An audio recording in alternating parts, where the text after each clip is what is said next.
We are live. All right, welcome back to the House Judiciary Committee. It's Friday afternoon, March 27th, and we have a couple minutes amendments that we're going to be looking at for H 937, starting with one from Gina Galfetti, and thank you for being here. Thank you. For the record, Gina Galfetti. I think it's probably pretty clear to all of you that these amendments are unconstitutional. I brought these amendments forward. I had a group of constituents that I worked hard with all summer that came up with a lot of the provisions in these amendments, and they were very disappointed when I returned the bill that was actually possible to pass to them without these unconstitutional provisions.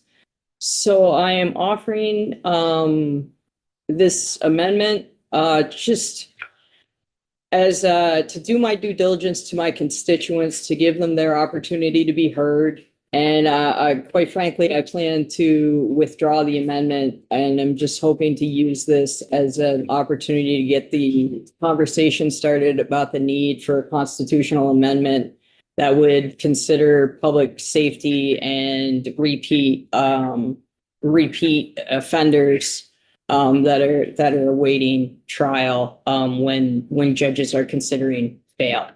So feel free to vote it down. I wouldn't blame you if you did. One thing that is going to help with repeat offenders is we just finished up today McGuire amendment on accountability court. Yep. Which goes a long ways with repeat offenders with five dockets. Is that the right term? Yep. 5 dockets or more.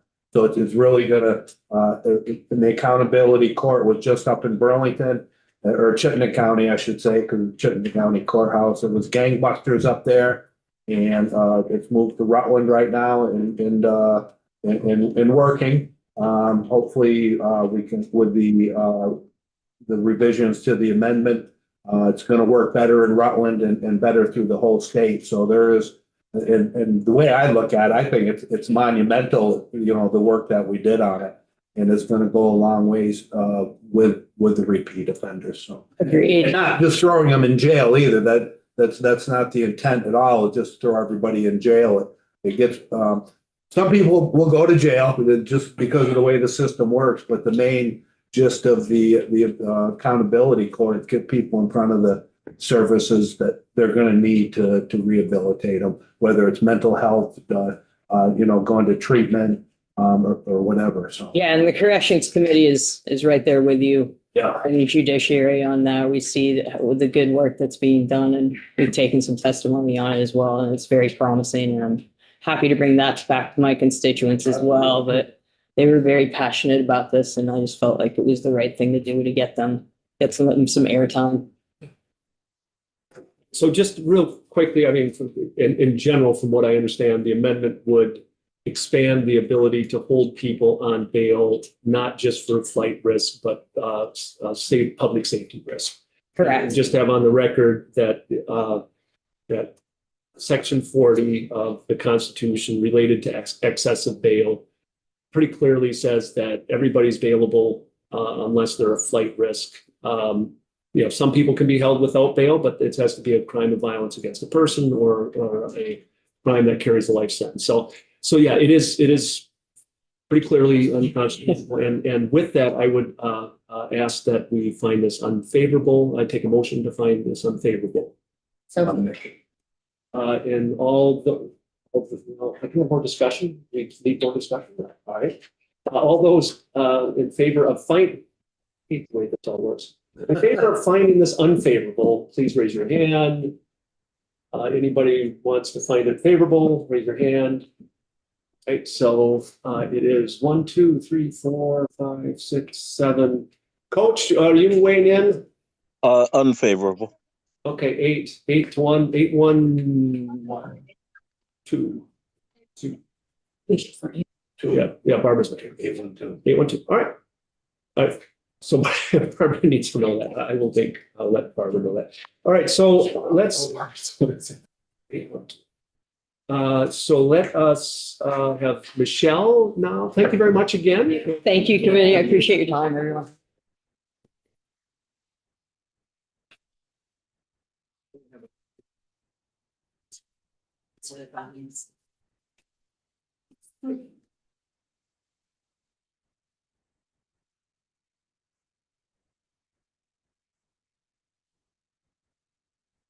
You.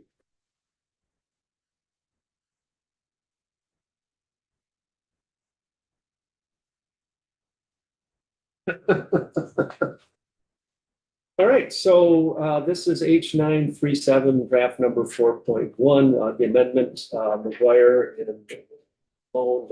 I decided to join it. Just because Eric McGuire is going to do a general introduction, and then I'm going to do a quick walkthrough, and he felt comfortable having me do that part. So, but let's hear what the latest is. These are amendments based on the input we received from the witnesses earlier today. So for the record, Michelle Childs, Office of Legislative Counsel, and everybody should have a copy of 4.1. And I did some highlighting on this. I didn't do kind of like showing the strike through language that I've removed, but you can kind of compare it to your previous. Oh, you gave him a clean version? Yes. Okay. I can post the highlighted version. No, it's okay. Wanted the clean version? That's the clean version that you have. Okay. There is a highlighted version of it. I thought that was what you were referring to. That's okay. I will, I'll point out the changes for you. So first change is in section 31, so your first section, but it's on page 2. So these are the findings. And on finding number 5, there's just been a little tweak to the language there, and you might recall the debate about the term proportional. And so instead, it says on subdivision 5, each county that determines that employing a rapid accountability docket modeled on the pilot in Chittenden County that takes into account. So just a little language tweak. Section 32 on the purpose for the docket. So the first change is in subdivision A2. So that's on line 18. Subdivision 2, connecting individuals with treatment, housing, and social services. And it's again just a language tweak that was recommended by the administration to say that to appropriately address the circumstances that may contribute to recidivism. Before it said, in the early version, it said to reduce. Subdivision 3, that took out the language. In the previous version, it said reducing the number of pending criminal cases that involve individuals with multiple dockets by providing targeted resources for a limited period of time. We removed that for a limited period of time. It was again on recommendation of the administration. Top of page 3, continuing on with that subdivision 3, we're talking about why you're doing that, and it's to improve the overall efficiency. And the earlier version said of the courts, and this has been changed to the criminal justice system.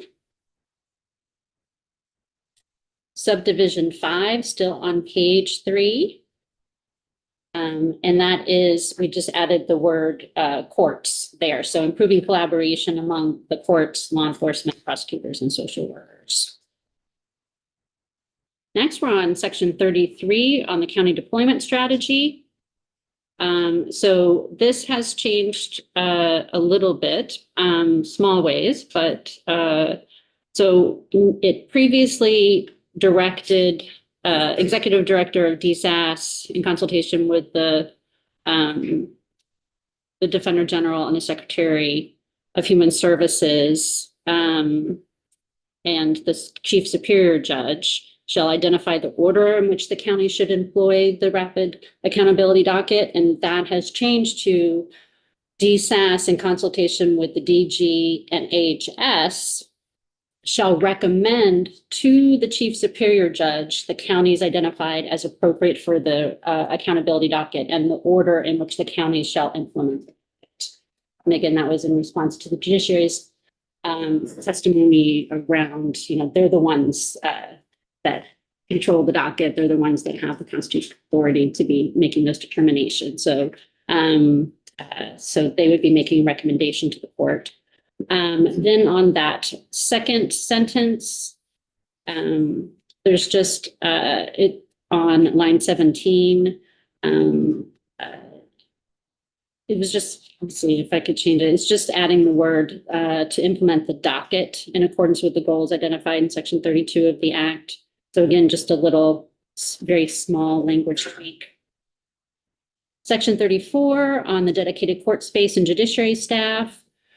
The court had recommended on line 21 that it's the court administrator that is providing the appropriate staffing there, and they had also asked for it to read, instead of, I think it said administrative staff to implement, is that it's now court staff and court security.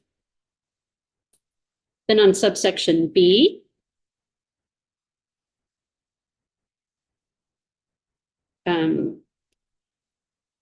so the previous version was that there's the 90-day operating period, but it could be shorter as determined by, in the previous version was that the state's attorney in consultation with the court and the public defender.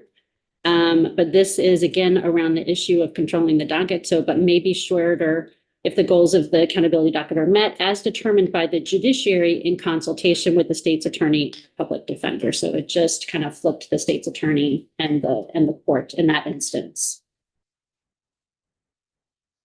Section 35 on the dedicated prosecutor, subsection B, there was just a change on changing the word on line 17. It used to say shall ensure victim advocates, and now it says shall dedicate victim advocates. There was some language that the state's attorneys had asked for yesterday that said to the extent resources allow. So that was in the previous draft. That's now come out, so that's not there. It's kind of baked in already. And just some small little language tweaks on line 18, which is that they're dedicating the appropriate staff sufficient to implement the plan for the respective county. Subsection C, the same language that's at the end of B has been added to the end of C, which is just to implement the plan for the respective county. Page 5. So this is on section 36. So executive branch resources. Subsection A previously said the governor shall ensure adequate resources. It now says the governor shall dedicate resources. Also, in the previous versions, it had DSAS listed under this subsection A, but the governor doesn't control DSAS, and so that has been taken out. And then just again, that same language that was in the earlier section and subsections B and C on that last line on line 5 is sufficient to implement the plan for the respective county. Subdivision 2, there's no substantive change there, but because I didn't have DSAS up above with the little acronym, I had to spell it out there, but I thought it might look different and I wanted y'all to note it. Subsection B, this is around the issue of the rapid accountability docket coordinator. So you remember that the earlier version was directing that the governor, in consultation with the Secretary of AHS and DSAS, shall designate someone as a coordinator. This is turned into discretionary. So there's a may there on line 18. And the previous version said it was to track data and to identify best practices and assist with deployment of resources. And the data piece has been taken out there. So in this version, the coordinator would just be there to assist with the deployment of resources. Subsection C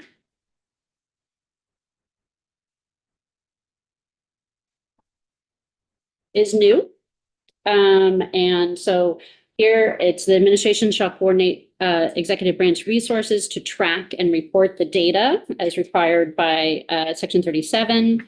And the secretary is to ensure that information is maintained and distributed to evaluate the programmatic efficiency and dispositional outcomes.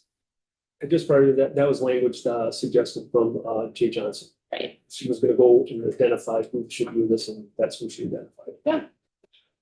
So sections 37, in the earlier versions, it was the docket coordinator that was compiling the data. Now it's going to be the Secretary of Administration. Next change is down on section 38 on reporting.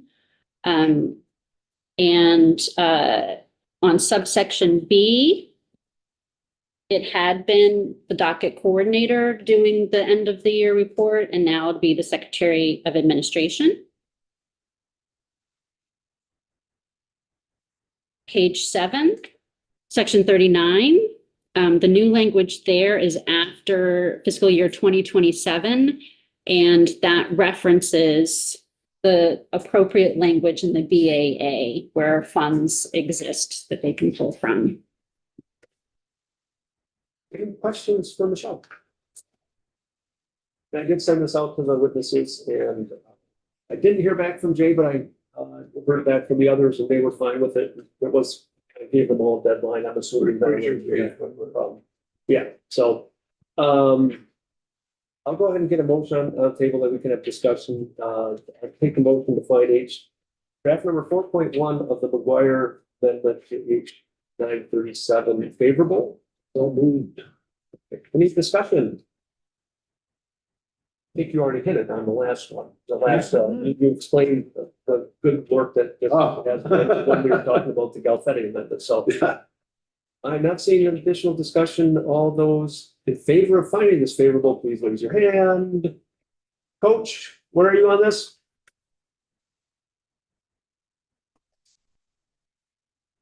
You're muted if you're there still. Right, well, we'll see. So right now it's 1, 2, We're unanimous right now. unanimous. -2. Okay, so it's 9-2. -3. -3, but I bet you, yeah, she can still weigh in on this.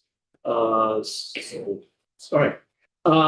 Excellent. So that's it for now. Just a really quick heads up for people on what is happening next week. Let me just list the bills that we're going to be looking at. S218 is just a drive-by. That is the fluoride or salt bill that we saw in the past, and supposedly since we looked at it last year and there were things in there that we had concerns about, we're going to look at it again, even though my understanding is all the things that we were concerned about are gone. But just to kind of confirm that, I think we're only going to have legislative council. Back close to the New Hampshire model. Not exactly sure. We can ask Mike O'Grady, but my understanding is the things that we had concerns with within our jurisdiction, whether we had concerns beyond our jurisdiction. And then S183, an act relating to home improvement and improvement fraud, and then improvement fraud. S179, this is going to be the most exciting one, an act relating to the Uniform Disclaimer of Property Interest Act.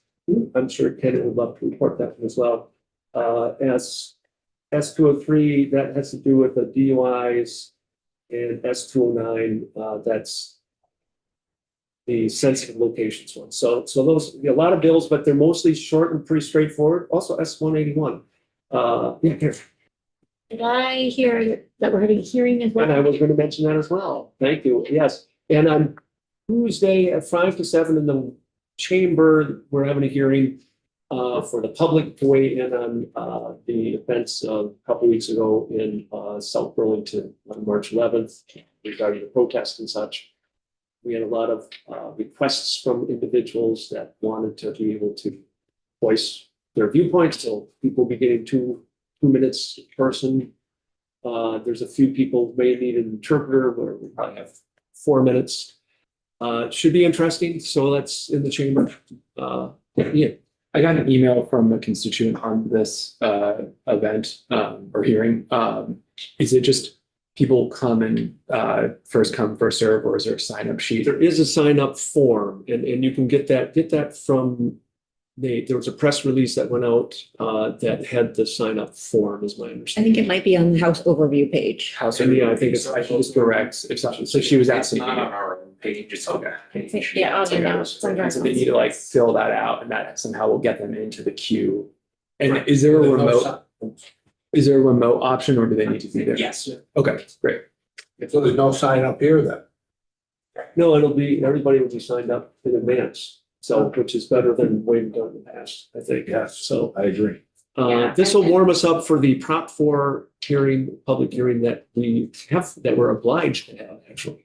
All right, we're adjourned until. Actually, do you want to just say, in case anyone actually checks our watch this or whatever, but it's legislature.vermont.gov. And right on the homepage of the General Assembly, there's all the way to the right, it says announcements, public hearing, community safety concerns, and there's a link that brings you to the press release, which has a link to sign up. So it's a link inside a link. All right, so one question for Ian and Angela is how long do you think we need to look at your likely amendment to H 657? Maybe like 2 hours? 10 minutes? Yeah. All right, so we're adjourned until 9:45 on Tuesday so that we can take out that amendment on 657 before